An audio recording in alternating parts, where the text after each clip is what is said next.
तभी टूटना था। रुद्र की बात सुनकर श्वेता चौंकते हुए कहती है, क्या कुछ कहा अभी? जी हमने कहा, क्या आपको मदद चाहिए? हम अपनी मदद खुद से कर सकते हैं। बड़े आए मदद करने वाले। खूब समझते हैं हम आप लोफर लोगों की करामात। पहले मदद करने की एक्टिंग करेंगे, फिर बाद में फायदा उठाने की कोशिश करेंगे। ऐसे बिन मांगे मदद करने वालों को हमारा दूर से ही प्रणाम। एक्सक्यूज मी, हमने तो बस एक अच्छे इंसान की तरह आपकी मदद करनी चाहिए। श्वेता भी कहाँ कम पड़ती है। नहले पर दहला मारते हुए कहती है, मदद तब करना जब किसी ने मदद मांगी हो, ठीक है? हम खुद से अपना ख्याल रख लेंगे। श्वेता अपने कदम आगे बढ़ाती है, लेकिन अपने लगे पैर जैसे ही सड़क पर रखती है तो एक पेना सा कंकड़ उसे चूभ जाता है। पैर में चोट भी लग गई, खून निकल रहा है, लेकिन यह है कि हमसे मदद लेने को राजी ही नहीं है। श्वेता चलने के कारण गिरने वाली होती है कि तभी रुद्र अपने मजबूत बाहों में उसे थाम लेता है। रुद्र के श्वेता को स्पर्श करते ही आसमान में एक तेज रोशनी चमकती है और दोनों की आंखों के सामने अंधेरा छा जाता है। सदाशिव? रुद्र कुछ कहता उससे पहले ही मौसम घना बिगड़ गया। हवाओं ने उग्र रूप धारण कर लिया।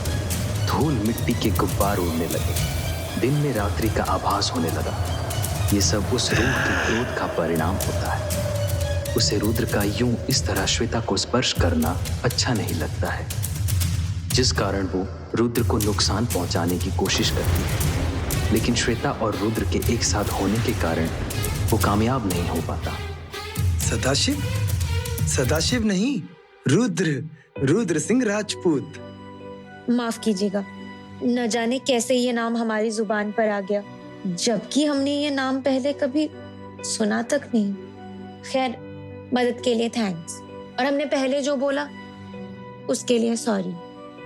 रुद्र श्वेता की आंखों में देखते हुए कहता है, कोई बात नहीं, कभी कभी ऐसा हो जाता है जब हम सही और गलत लोगों में पहचान नहीं कर पाते। तो क्या अब हम आपकी कुछ मदद कर सकते हैं या नहीं? जी ठीक है। वैसे भी हम ऐसी हालत में कॉलेज नहीं जा सकते थे। आपकी मदद से हम आज के इम्पोर्टेंट लेक्चर्स अटेंड कर पाएंगे। वाह, आप तो बड़े जिम्मेदार मालूम पड़ते हैं। फर्स्ट एड का डिब्बा भी साथ में रखा हुआ है। हाँ, आर्मी ज्वाइन करने की तैयारी जो कर रहा हूँ। अक्सर ही एक्सरसाइज में चोट लग जाती है, इसलिए फर्स्ट एड बॉक्स हमेशा साथ रखना होता है। लाइए, हम आपकी चोट पर मरहम पट्टी कर दें। श्वेता बड़े ही प्यार से रुद्र की तरफ देखती है। उसके चेहरे पर आते जाते भावों को समझने की कोशिश करने लगती है। पता नहीं क्यों ये अजनबी हमें अजनबियों जैसा नहीं लग रहा। ये इतना जाना पहचाना सा चेहरा क्यों लग रहा है? कहाँ खोई हैं आप? दवा लगाकर पट्टी कर दी है हमने। अगर चलने में दिक्कत महसूस हो रही है तो जहाँ भी आप कहें वहाँ हम आपको ड्रॉप कर देंगे। नहीं रुद्र जी, हम यहाँ से चले जाएंगे। यहाँ से ऑटो या ई रिक्शा मिल जाएगा।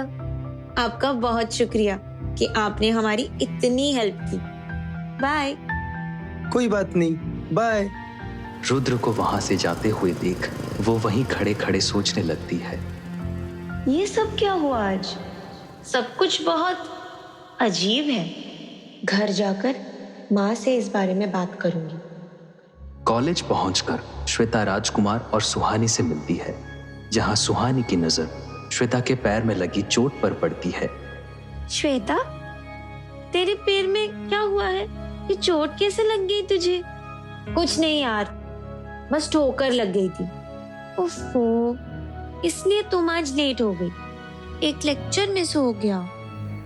जरूर राजकुमारी साहब कुछ छुपा रही हैं। कोई बात नहीं, तुमने नोट्स तो बनाए हैं ना?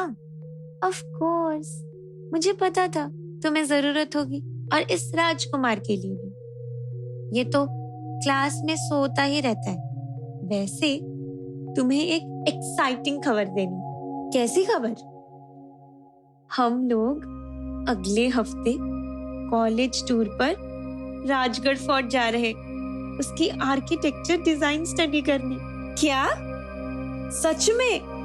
ये तो बहुत ही बढ़िया है, मजा आएगा। हुकुम का दिया हुआ वादा मैं जल्दी पूरा करूंगा।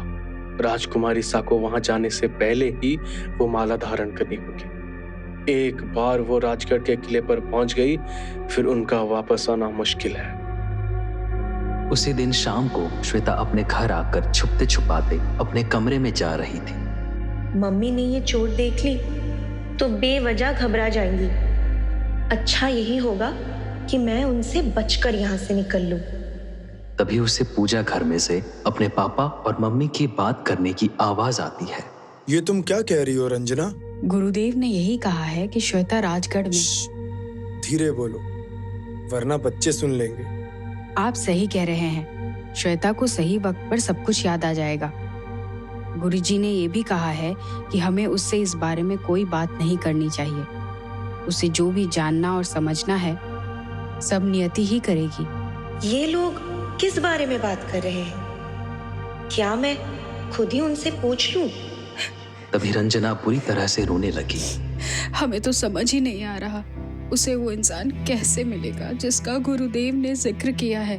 उसके हाथ में भी ठीक वैसा ही चिन्ह होगा जैसा श्वेता के हाथ में है। केवल वही श्वेता को शैतानी रूह से बचा सकता है। अपने माँ की ऐसी हालत देख श्वेता विचलित हो उठती है और सीधा अपने कमरे में चली जाती है। वो अपने हाथ में बने शंख के आकार के निशान को देखकर सोचने लगती है।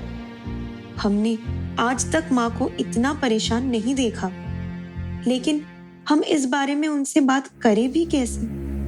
उन्होंने स्वयं बोला कि ये ठीक नहीं होगा। श्वेता अपने मन को हल्का करने के लिए सुहानी के नोट्स को पढ़ने लगती है। नोट्स में राजगढ़ के नक्शे का एक डायग्राम भी बना होता है। राजगढ़, ये कितना रहस्यमय किला है। पिछली बार भी यहाँ हमारे साथ कुछ अजीब हुआ था। क्या हमें माँ से वहां जाने की बात बोलनी चाहिए? श्वेता टेबल पर अपना सिर टिकाकर अपनी आंखें बंद करके एक झपकी लेने की कोशिश करती है। तभी उसके सपने में आज सुबह हुई घटना दोबारा चलने लगती है। हमने तुम्हें पहचान लिया राजकुमारी रत्ना। राजकुमारी रत्ना?